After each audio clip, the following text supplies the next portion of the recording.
Hey Kings, and welcome back to the Augustus Maximus channel, and welcome to the world of Hearthstone 4, where today we will be playing as Lithuania, more specifically the Iron Wolf path for the Lithuanian focus tree, and it's essentially just the Fash path, the Axis-oriented path, the Germany ally path, whatever you want to call it.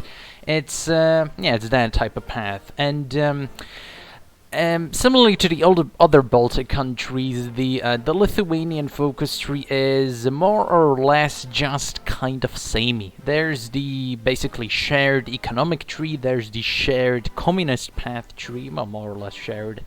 There's like one or two details that are a bit different between the individual trees, but they are more or less the same.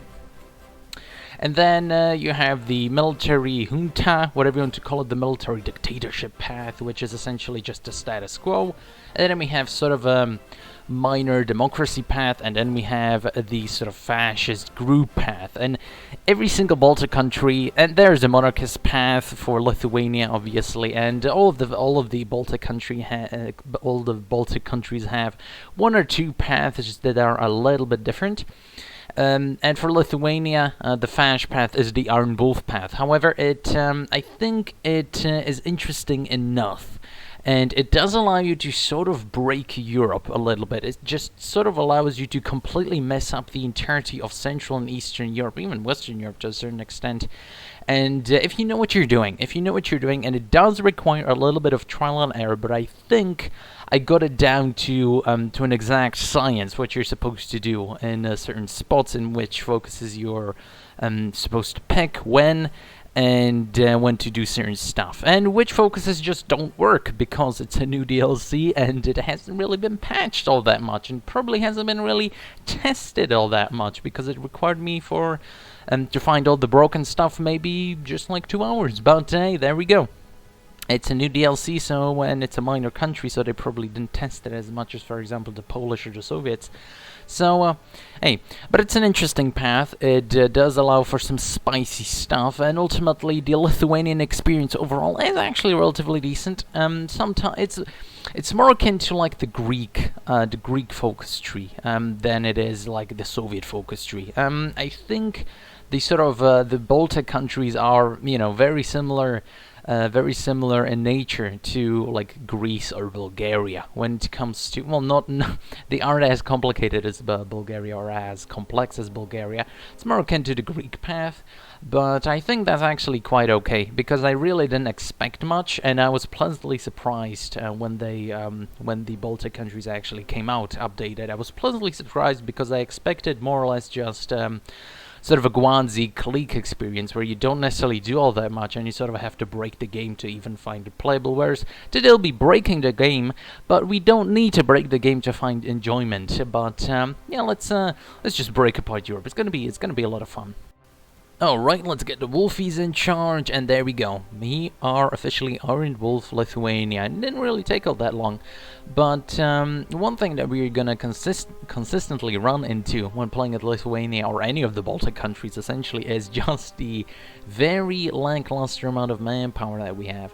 Now, the industrial tree does address the terrible industrial situation that we are in, and you can get some really nice bonuses from either the Axis or the Allied trees, or just the independent tree.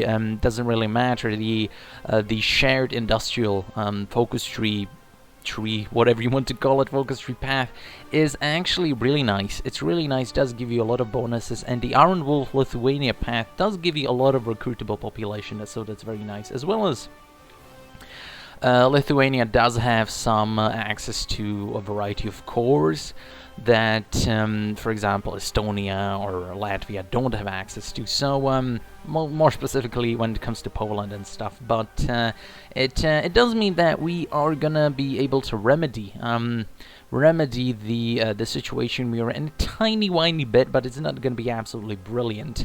And essentially, we're going to have to rely on the Germans, the Italians, the Romanians, the Axis in general for a lot of stuff.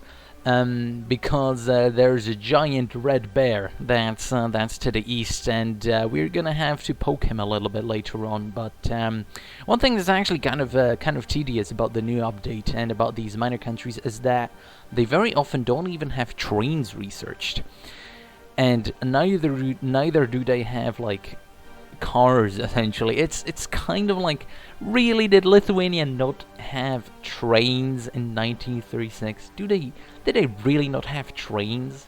I find that very dubious, because, well, I just do. And one thing that would actually be kind of interesting is the ability to maybe like buy trains, like for example of foreign companies, like you import trains. But I guess that's a little bit complex, even for you know, like a Paradox game. That's a bit too much maybe. But there we go, immediately right off the bat, some nice manpower bonuses. So yeah, next up I think we'll be trying to unite the Baltics, but we'll see about that. I never understand why like joining factions requires 70-day focuses where you can just click a button. I mean, the moment I went fash, they immediately invited me in. Like, isn't that a little bit like just weird? Like, just give it like a 7-day focus. Like, how come joining the faction from like the faction menu or the country menu screen, whatever you want to call it, takes like 1 hour to join a faction? However, when you want to do it through a focus, it takes 70 days? Like, how? Like, where's the logic in that? Like, sure, I mean, let's just join. I just don't get it. But yeah, next up we're gonna claim Livonia, which sounds more epic than it is, but I guess it's kind of cool, I suppose. You know, you do get cores and everything like that, and that's, I think every single Baltic country has this sort of focus. Even Poland has this sort of focus. Even even the Soviet Union has this sort of focus. So, you know, it's not exactly a unique path, but it's basically the only way these individual Baltic countries have any sort of access to decent manpower, industry. Well, industry not so much, because they do actually gain a lot from a focus tree path, the industrial focus tree path. But yeah, it's sort of a requirement to do this if you even remotely want to do anything interesting as more of the, well, non-boring ideologies get to claim Livonia, or, you know, reunite like the SSRs or whatever you want to call it, while the boring factions just sort of sit there and get annexed. Alright, let's do this, and just to be a tiny bit more spicy, let's also call in the Germans, because the world tension isn't high enough, so they shouldn't join any sort of faction, as well as I do think some of them have like the neutrality focus or something like that, so they shouldn't really join any faction, period. I know Estonia never joins any factions. They hardly ever join the Polish faction, the Between Seas concept, and when they join, they don't ever join any wars. So the Baltic countries, some of them are a little bit broken, I think. Like Lithuania hardly ever joins any wars, hardly ever joins any factions, even if they're like directly attacked. And very late game, they do sometimes join factions, but only when, like, you know, getting annexed by the USSR, essentially, forcibly annexed, not through an ultimatum. If you do it through the ultimatum, they never decline. Essentially, they never join any factions, even if it's not non-historical. I never experienced them really doing anything. So, yeah, I don't think we really have to worry about anything. But having the Germans help with, for example, the Air Force and everything like that, I think it's going to be nice, because it gives them more XP. Gives them access to, which gives them access to bonuses for their air trees and everything, and it gives us army experience, and it gives them a little bit of army experience. So ultimately, it's a good deal for both of us. And there goes Austria, and soon to be, here goes also Livonia. So it's gonna be an interesting one. And here comes the spicy stuff. We're gonna demand Vilnius, or Vilno, whichever you want to call it. And it is a Polish core, and it's also our core, and it's sort of like the historical capital of Lithuania, if you want to call it that. And it was unjustly taken by the dastardly Polish. I'm not entirely sure when. I do think, based on the borders, it does seem like it would be taken during the 1919 to 1920 war with the Soviets. And because the Polish grabbed a whole bunch of stuff during that little peace conference they had there. Obviously, the British granted them that, because why wouldn't they? But I do think this is going to, yeah, this is essentially the thing, one of the big portions that really just messes up the entirety of Europe in general, because it's 1938. It's basically August 1938, a year ahead of when usually Danziger War happens, and I do think that you're supposed to do this focus a little bit later. I do think you're supposed to first build up your industry, then claim Livonia. And then, while the Germans are going ahead and doing their little spiel around Europe, you're then maybe supposed to claim Wilno. Because you can also request it from the Germans, you can request occupation, you can gain annex Borgol against Poland if they decline, which is kind of stupid because, or maybe if they accept. I don't know, these individual descriptions are a little bit strange, and those three focuses right there never actually quite work the moment you actually grab Wilno. So it's sort of a, well, it's in a shoddy state at the moment to be sure, but while it is in a shoddy state, it does allow you to do a lot of weird stuff. So let's wait for the Polish to respond. However, all things, yeah, Poland refuses. And now, this would, I think, more logically lead to a border war, but because we are, well, it's Hearts of Iron 4, we can just, well, go in, and we're immediately winning because we have insane bonuses on cores as Iron Bull Lithuania. Let's wait for the Germans to get in place, because I do want to give them, well, their rightful land, right? I mean, they lost a whole bunch of stuff, we lost a whole bunch of stuff, and there we go, the Germans joined. So, yeah, this is basically just, well, the war in Poland, but a year ahead. The nationalist victory in Spanish Civil War. The Spanish Civil War just ended, and we're dragging Germany into yet another war. But from each and every single war the Germans participated with us and at the helm, they gained a little bit. You know, this time they're just gonna get a whole bunch of Poland, because I'm really only interested in like historic Lithuanian, you know, cores. Not even cores. You can only core them through the focuses that are currently broken. So we're not gonna get any cores from this, but we might get a little bit of industry, might get a little bit of stuff. You never know, you know. So hopefully everything. The Munich Agreement. I mean, why would the Czechs accept that? You know, why would the Czechs even accept that? Why wouldn't they like revolt immediately? Because, like, if you were playing as Czechoslovakia, this moment right here would probably be the best moment to decline the Munich Agreement, because, well, the Polish are still kind of holding on. Or you might be a little bit scared, I don't know. But there goes Poland. Didn't take that long. Let's just take, like, portions of eastern Poland. I think these are the states we later gain claims on. And, yeah, let's just give everything else to Germany, because they were mostly tanking the entire front. This leaves us in an interesting and very interesting situation. Very interesting conundrum is coming up, and I'm inclined to think that you already know what I'm talking about if you've ever played this game as Germany or the USSR or any of the, or even Poland, you know, any of the countries in Central to Eastern Europe. You already know what's coming up, but well, let's just say it's not gonna be a whole lot of fun, that's for sure. And just to prove that this whole situation is currently completely broken, look at this stuff. We can't take anything that mandates essentially Poland to still exist, but we already conquered Poland, so I just don't get it. Why can't we reform Greater Lithuania? We need Poland to die, but it's already dead.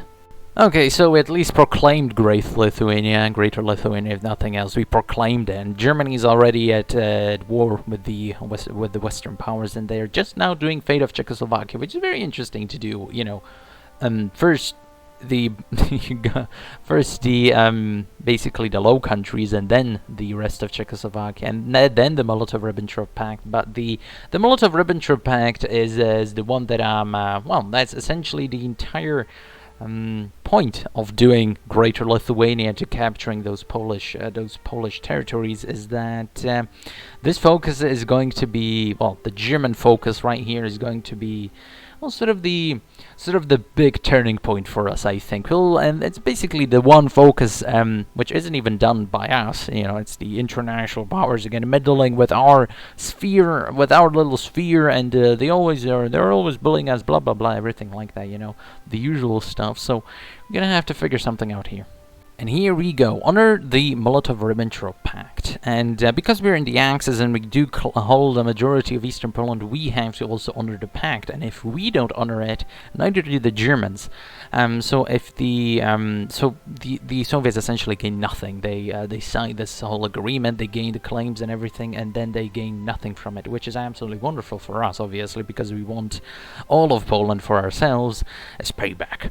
But that means that the Soviets might get a little bit angry at us, just a little bit angry, because we essentially claim we hold all of our lands are former Russian lands, right? So and lands that the Soviets get claims on, not just through Molotov-Ribbentrop, but also through their focus trees.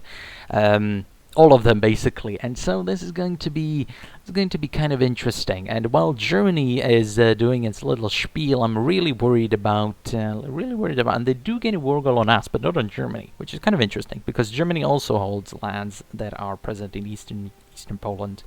So, I don't know, figure that one out. I'm not entirely sure why, not on Germany, but specifically on Greater Lithuania, why they would have a war goal. Why the entirety of the Molotov-Ribbentrop Pact essentially hinges on us, even though we never signed the agreement to begin with.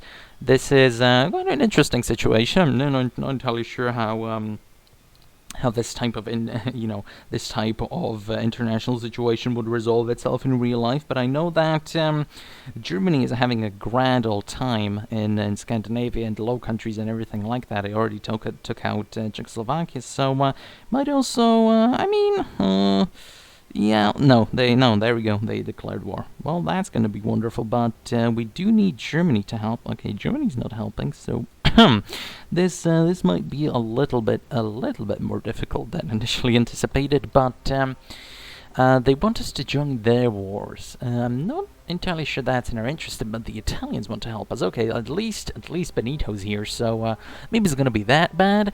It's not going to be that bad. Maybe it's going to be absolutely horrendous. We'll just have to wait and see how things develop. Alright, so we got pushed back a little bit.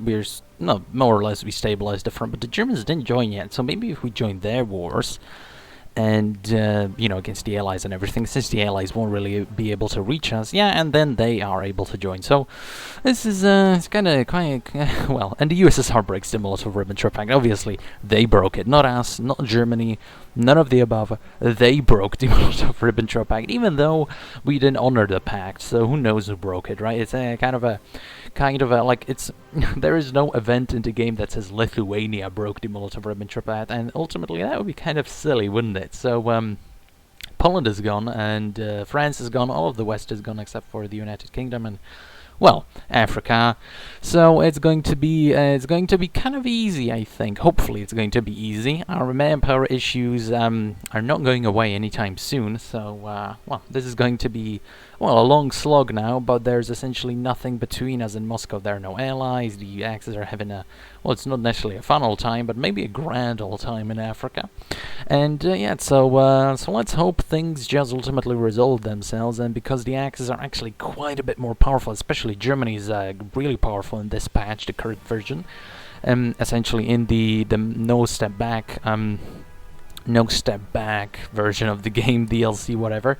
The Germans are insanely powerful, the Axis is quite powerful, and the Soviet AI is relatively weak, all things speaking. I don't think the AI really handles the new additions to the game, the complex focus tree, the individual decisions, everything like that. I don't think it especially like the supply issues and everything, I don't think the AI really handles it all that well, which is kind of it's kind of sad, but at the same time, well, it's a lot of fun trying to break the AI then, isn't it? So, here we go. Let's just push all the way to Moscow.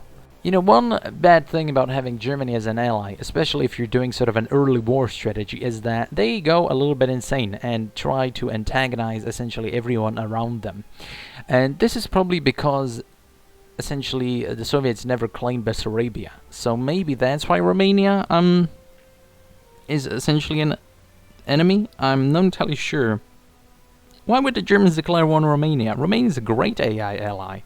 They have really good industrial power. Well, not really all that great once they lose like half their territory to Hungary, but they have good generals, they have good advisors, they have relatively decent companies to develop like anti-tank guns and tanks in general.